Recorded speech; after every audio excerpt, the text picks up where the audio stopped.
nagbahagi nga ng short clip video itong si Angelica Panganiban na nilalambing niya ang kanyang anak na si Baby Bean. Kahapon nga ay ibinahagi niya ang kanilang video sa kanyang Instagram story.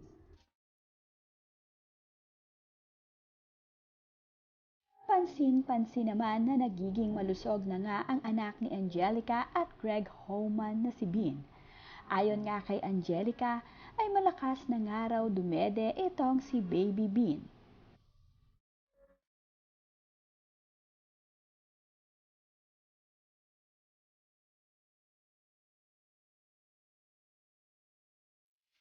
Pwestong ito ni Baby Bean ay halatang halata na napakasarap ng tulog ng batang ito.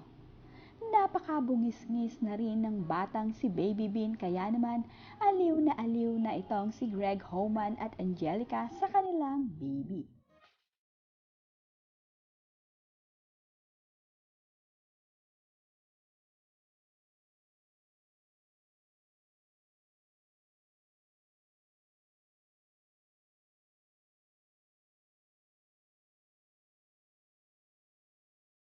Sa latest vlog naman ni Angelica Panganiban at Greg ay nabanggit ni Angelica na ayaw nga daw ni Greg Homan na kausapin na baby talk ang kanilang baby.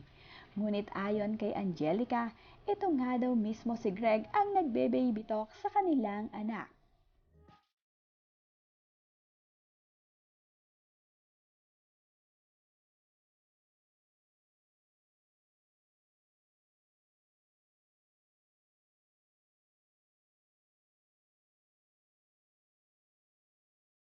Nabahagi naman ni Angelica Panganiban na siya ay nagbe-breastfeed sa kanyang anak na si Baby Bean. Ngunit matapos nga ang dalawang ito na magpadedehan ay nakatulog silang dalawa. Himbing na himbing nga sa pagkakatulog ang mag-ina.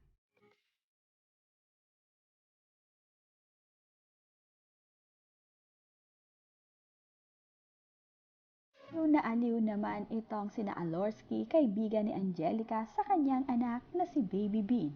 Nagpunta nga ang mga ito dito kina Angelica at tumuloy nga sila dito sa beach.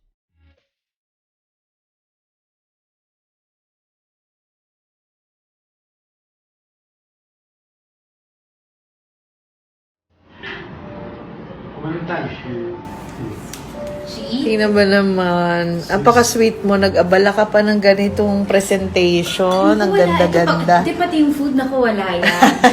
Pagod na ako. Pero...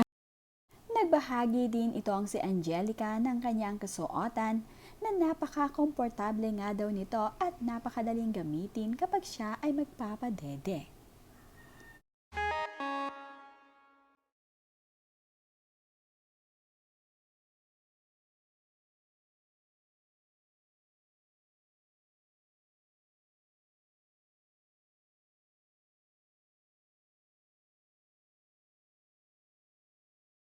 Nakatanggap naman ng maagang pamasko itong si Angelica Panganiban mula sa Agoncillo family.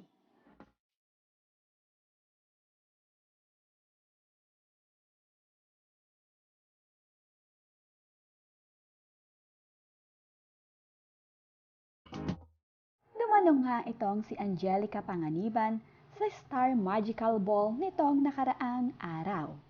Bagay na bagay naman sa kanya ang kanyang naging kasuotan na kulay puting damit.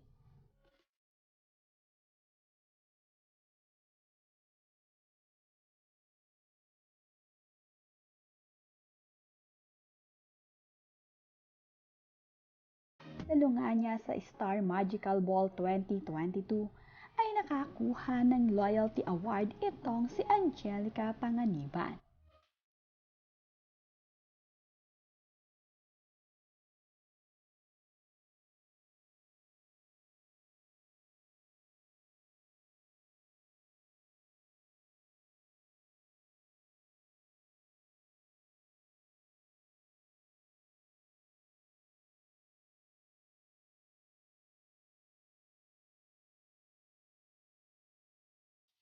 Destined to shine.